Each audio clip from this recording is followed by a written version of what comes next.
Ladies and gentlemen, we have a very special guest joining us today, Theo Ash. Theo is a football analyst and guru. I've been watching this dude on TikTok for years. He makes some of the best film breakdowns out there. He's almost surpassed 250,000 followers on TikTok and accumulated 32 million likes. He's one of the hosts of the Stay Hot podcast.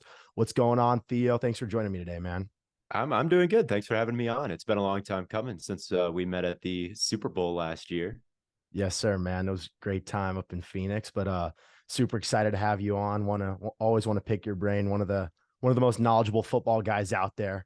I know you're a huge Packers guy, and there were a lot of question marks with this team coming into this season. How would the loss of Rodgers affect this team? Would Jordan Love finally break out? And it wasn't necessarily smooth sailing at first. They started the season 2-5, and it didn't seem like there was much hope for them. But through their last 4 games, they're 3-1. Do you see the Packers sneaking into the playoffs? I think it's probable right now, honestly. I think that it's more likely than not. I think that when you look at the Seahawks, they're playing in a couple minutes here. They're playing the Cowboys, and then they have to go to, I think, Philadelphia, and then they have to play the Niners again. That's the 6th seed. The 7th seed is the Vikings, who looked formidable with Josh Dobbs for about 2 games, but now he's kind of turned back into a pumpkin. The Packers, after they get past the Chiefs here, their schedule is a bit of a breeze. They've got the Panthers, I believe, and the Bucks and the Bears and the Vikings again late in the year. That could have a lot on the line. And they're clicking at the right time. They were always, I think, going to struggle a little bit out the gate. They struggled a little bit more than I hoped that they would as a fan and as an analyst who predicted them to do good. But Jordan Love has legitimately grown, and part of that is playing the Chargers defense, but part of that is, I think, things that were always within him, in terms of playing in structure, being a little bit less jittery, in terms of all the arm strength that's there. And he's also been able to make more plays on the ground than I thought.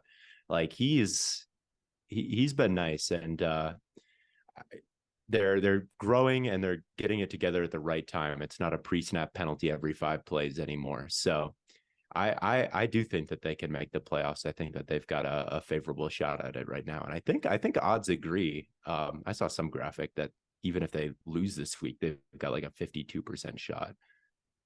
Yeah, they have a super, like you mentioned, a super easy remaining strength of schedule. And I think you could definitely tell how young this team was, whether it was the receiving core or whether it was Jordan Love. And the last 2 weeks, I know he played the Lions and the Chargers, but this dude has looked absolutely phenomenal. Over the last 2 weeks, I think he's putting up almost 300 passing yards per game. He's got 5 touchdowns, no picks.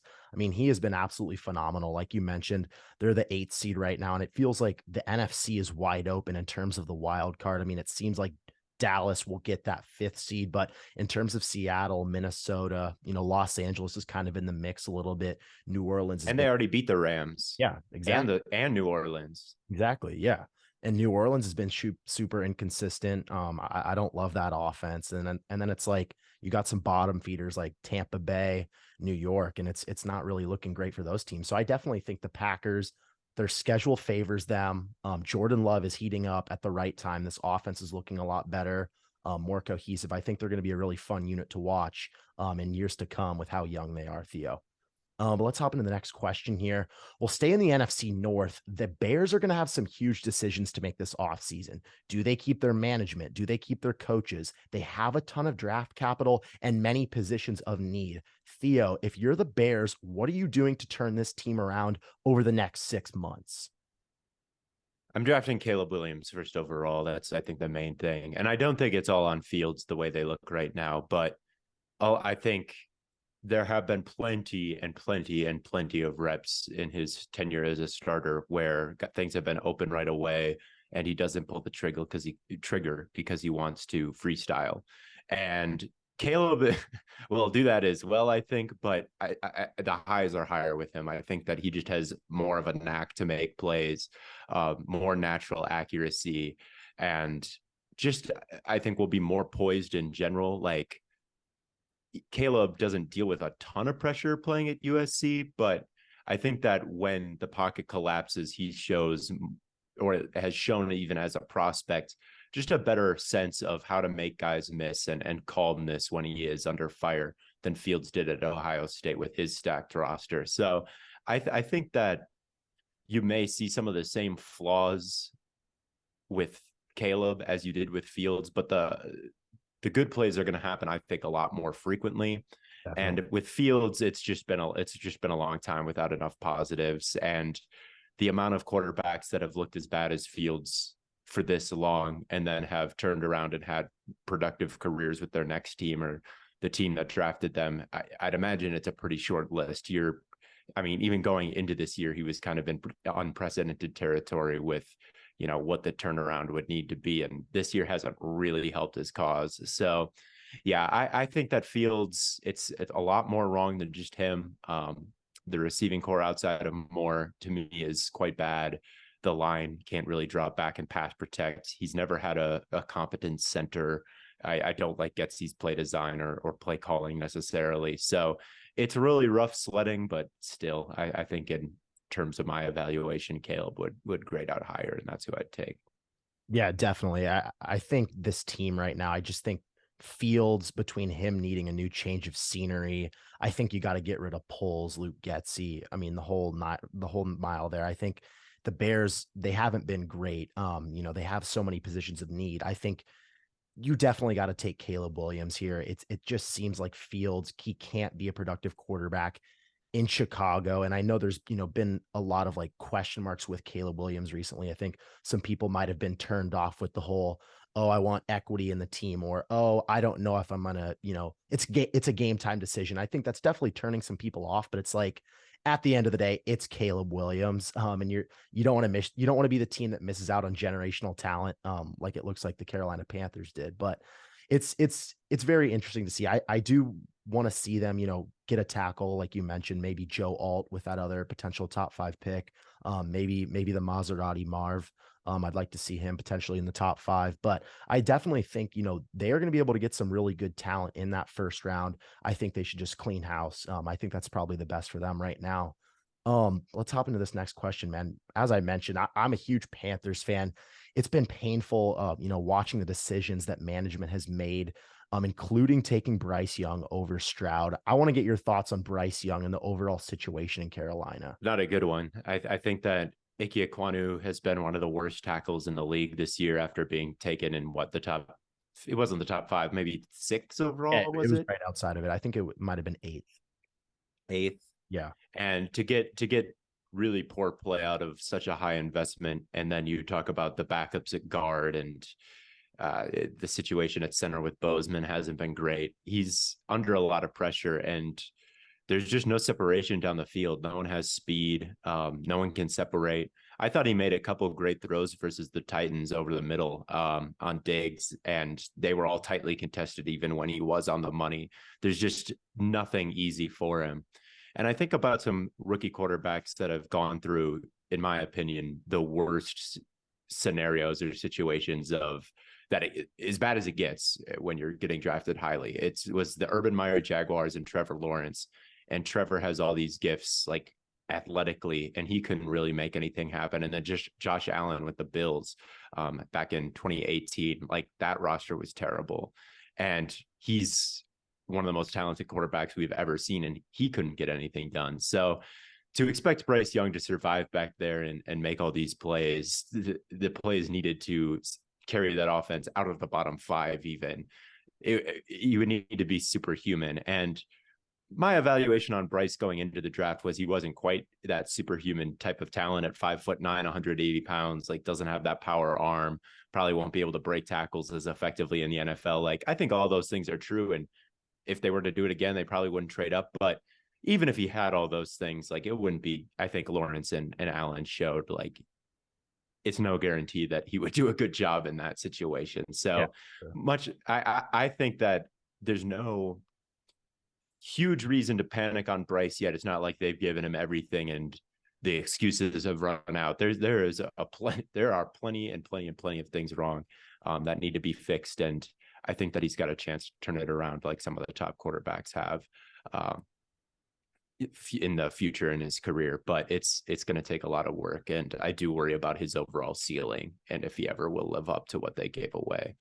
Yeah, no, I completely agree. I think it's been, very painful looking at the decisions that they've made. Now, obviously, I can sit here and say this after the draft, but going into it, when I broke down both of those guys' film, I thought that Stroud would be the best quarterback in the class. I thought that Richardson, would have a higher ceiling than Bryce Young. Therefore, I wanted the Panthers before they traded up to take Richardson over Young.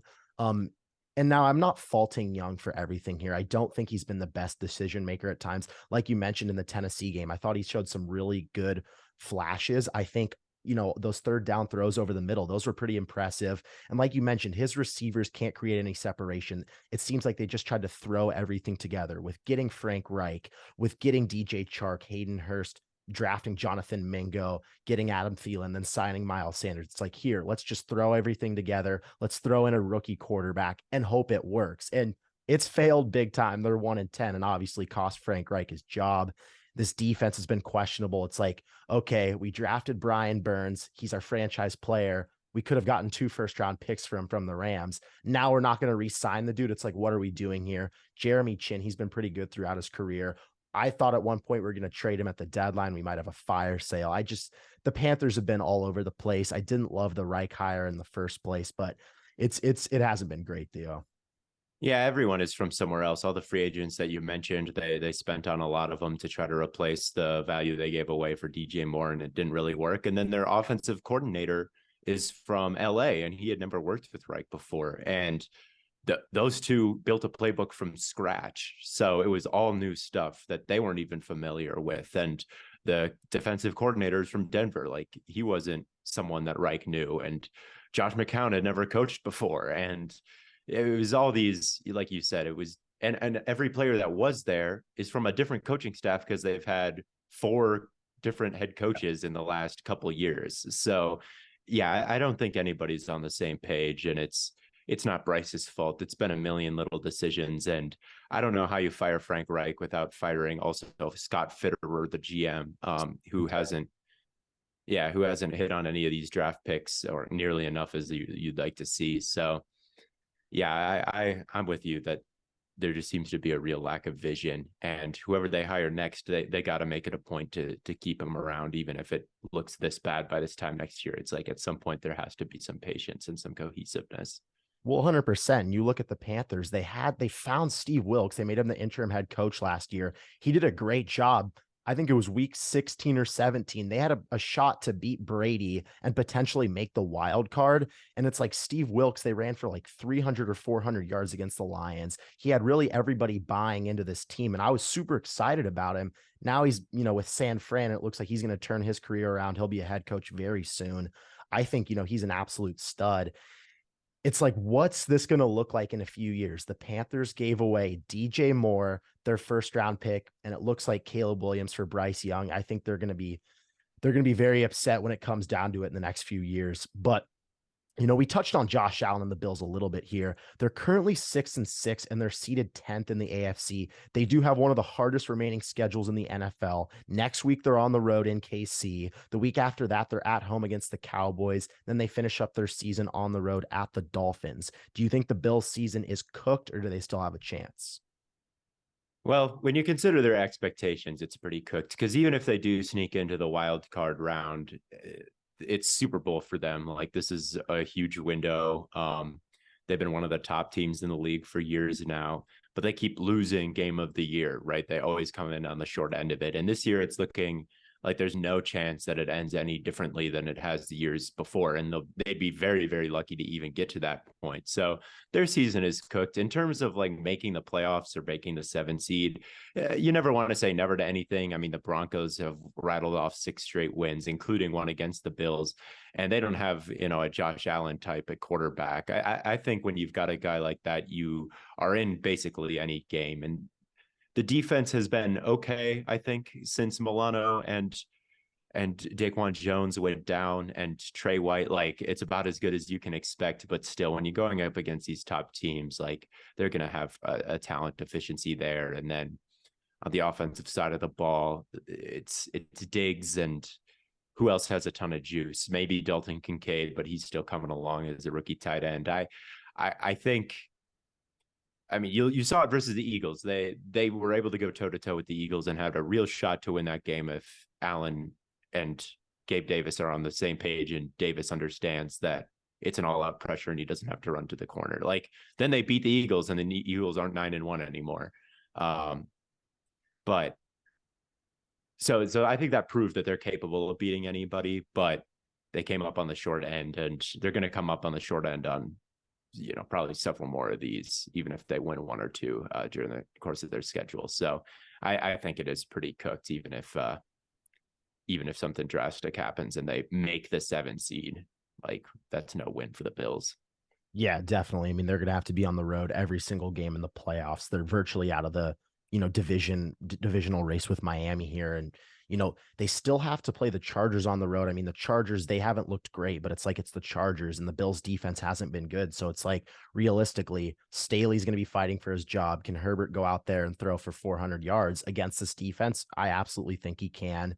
New England, even though they're terrible, I mean, I think they're still going to be tanking. So that's like their only gimme win there. They're going to have to But be they lost to New England back. like the Yeah. last 2 years, I And believe it's they've and it's a lost to New divisional England. game. So it's like Yeah. nothing's guaranteed there. So it's like they really have to be perfect if they don't want their season to be cooked. And it's like, okay, boom, you're in the 6 or 7 seed. It's like now you got to be perfect in the playoffs. It's like I don't see how McDermott survives this season.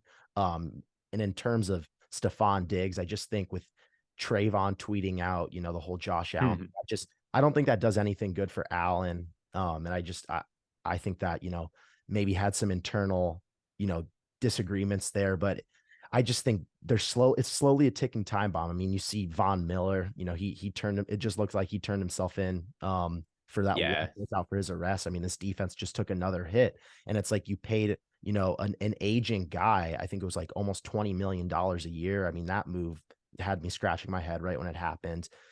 So it's like I think we've established that their Super Bowl window is closed. It's like, what do they do from here though? Like, how can they bounce back? It's like, I think Josh Allen's absolutely a top 3 quarterback in the league. And it's like, I do think that this team could contend if they didn't necessarily shoot themselves in the foot so early on in the season. But it's like, it feels like they have to be so perfect right now. And the odds that they run the table and go perfect, it's like, I just don't see it happening. They got to go 4-1 if they want to even have a chance in their last 5. I don't personally see it happening. Yeah, I don't either. I think they can get it turned around pretty quickly, just because if they were to run this whole season again, like a couple of different breaks, they're one of the better 6-6 teams ever by point differential. So they are more talented than their record suggests. And I think that another big offensive weapon, if they can manage to find one, could be a force multiplier for the offense. To have someone, if they don't lose Diggs and Diggs is still around, to have anybody who can be a real threat on the other side of him and exploit the one-on-ones that come that way when there's a guy like Diggs on the other side. If they could get someone like that, I think things could get better in a hurry. And then with a year of Dalton Kincaid's growth, like they could be back in this spot next year. I think they can open their Super Bowl window, or I think their Super Bowl window exists as long as Josh Allen is around. Yeah, but I they didn't. wasted a year of it this year. It feels like, and it would take probably something pretty drastic for them to become the best team in the league, Super Bowl favorites again. You look at all the star power the Eagles and 49ers have, the current favorites, I would say, like they need probably a couple years to get to that level, but they can certainly be back contending for a high seed in the division, I think, as early as next year. Yeah, definitely. It feels like they missed out on they missed out on a big opportunity this year. You look at the AFC, there's no Burrow this year. Obviously, they knocked him off last year. It's like Cleveland, I think they will eventually probably grab a spot, but it's like if they had Deshaun Watson, they'd be a lot better. Obviously the Ravens lost Mark Andrews, so they're not going to be at full strength. The Chargers, even though they were in the playoffs last year, it seems like they could definitely be a playoff team every year with Herbert. So it's like, it seems like they missed out on a big opportunity this year. But in terms of the draft, this is an absolutely stacked wide receiver class. There's some guys that could definitely make this wide receiver room one of the best in the NFL, if not the best, if Diggs sticks around. I mean, they could be really nasty. If you're looking at Gabe Davis as your number 3 receiver, that's some scary stuff right there. So yeah, I take back what I said on in terms of their Super Bowl window being closed, but obviously we are coming up on the final stretch of the NFL season. I just want your MVP right now, and then your Super Bowl predictions. My MVP right now is probably Patrick Mahomes. I think that when you look at their offense and the wide receivers he's throwing to and the tackles that he's throwing to, or not throwing to, that are protecting him, two of the most important positions in all of football, like they're sorely lacking. And Rashee Rice has some real juice with the ball in his hands, but as a downfield weapon, he has not been a reliable threat for Mahomes. MVS just dropped a huge game winner the other night. Like, it's Justin Watson demanding the majority of the targets in that Eagles game. It's it's pretty nasty stuff with Donovan Smith and why am I blanking on the name from Jacksonville? Their right tackle has certainly not been piling up the wins either this year. So, and I think Kelsey has been banged up and definitely isn't who he was at his peak. I don't think he's washed, but the days of him outrunning everybody, running wide cross, and being a big downfield vertical threat are kind of over, I think, for him. So when you look at Mahomes and what he is working through right now, the numbers become, I think, the most impressive, because he's up there with any quarterback in the league in efficiency and raw stats. And the Chiefs haven't won as many games as a team like the Dolphins or the Eagles or the 49ers. But Mahomes is just as impressive statistically as anybody. And he is the worst passing offense. I think if you gave a guy like Brock Purdy or even Jalen Hurts, like those weapons, they would not put up the numbers that Mahomes has had. So I think he's the best quarterback. That should be pretty much unanimous at this point. And when you're the best quarterback, still at the top of the league in most metrics with the least help, to me that warrants MVP. Yeah, no, I completely agree. I think Mahomes, what he does every single year, it's almost like underrated at this point. Like, I keep telling people about this. It was like 2 years ago, once they lost Tyreek Hill, everyone was like, okay, now the Chiefs are officially cooked. What are they going to do? Oh, okay, they go out and they win the Super Bowl. And then it's like, okay, they lose week 1 to the Lions because of all the drop problems. People start freaking out. Oh, they immediately can't win the Super Bowl. Then it's like that Eagles week. They have the drop problems again after they had that huge win streak. It's like, oh, people can't do it again. But it's like the Chiefs are always there. Patrick Mahomes is always there. And it's like he figures out a way to do it every year. And it's like, when you're looking at this MVP award, you obviously got to consider statistics, like you said, and they're right there in the win category.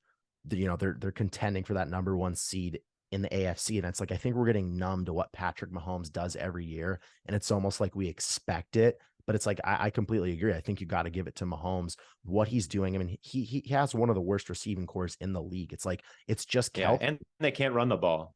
Exactly. They can't run the ball. The run game has been a little bit better the past few weeks, but they haven't been able to run the ball well. And it's like Mahomes is really checking it down a lot. And then it's like, Kelsey, what can you do for me, Mr. Reliable? And then it's like nobody else. You have Valdez-Scantling dropping that touchdown.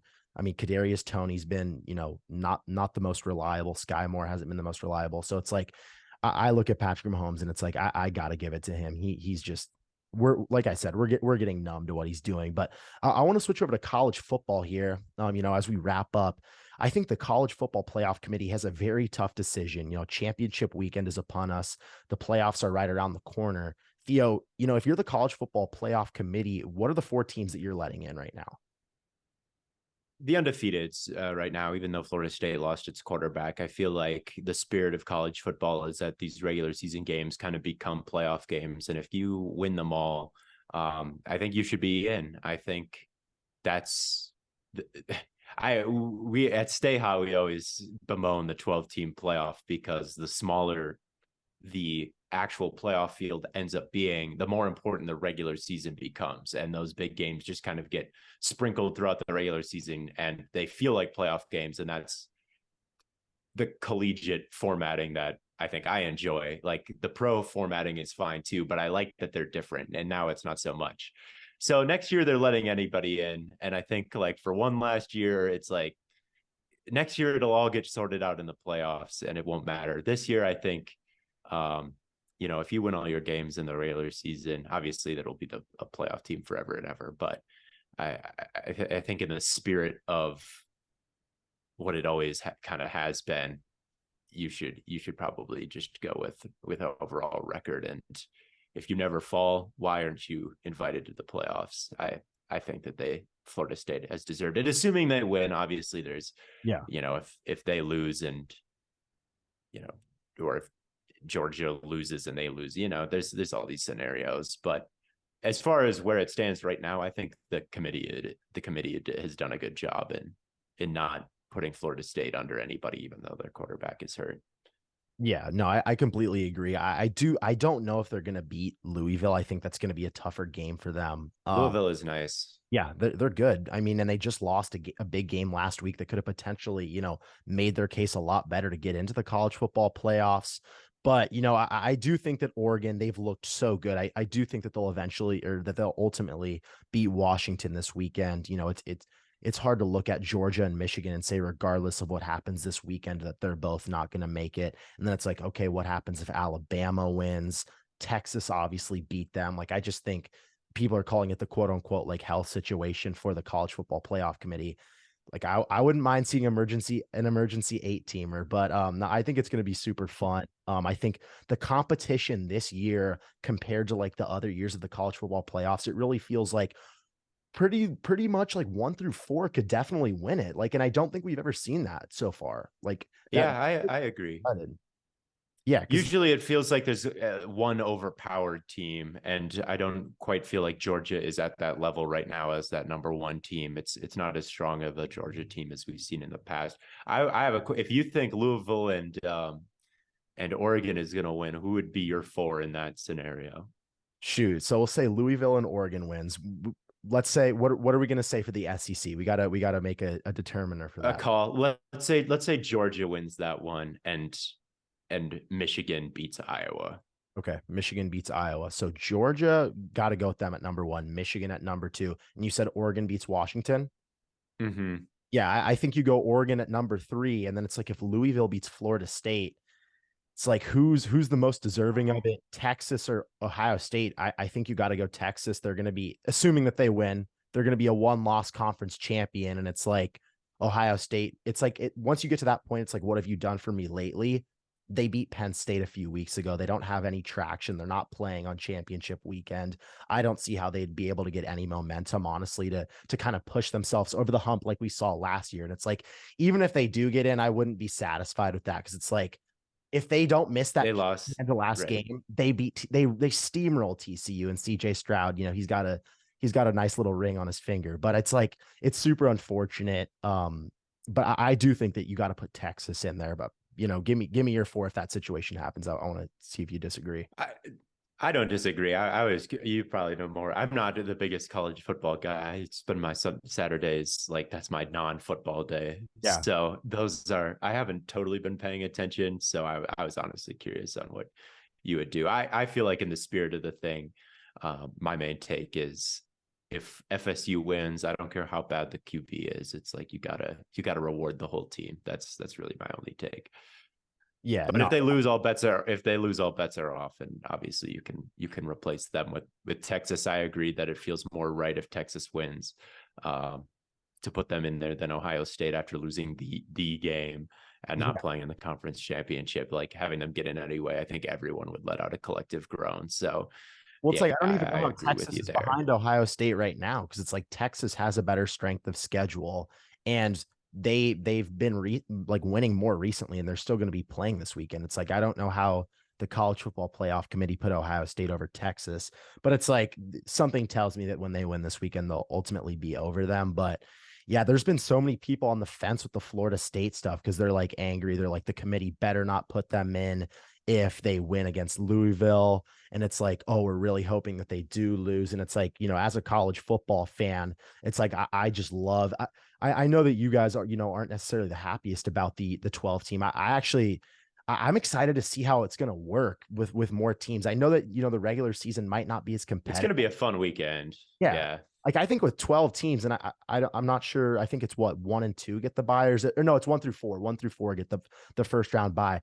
I feel like it's going to add like more of like a March Madness type of feel, but it's like, it's just going to be more fun. It's more football. So it's like, I'm excited for that, but it does take away kind of the competitiveness in the regular season, where it's like the game, like we saw last weekend, that's a college football playoff game. And it's like the Washington Oregon game tomorrow night, that's a college football playoff game. The Georgia Alabama game, that could be a college football playoff game. So it's like, I agree with you there. Right.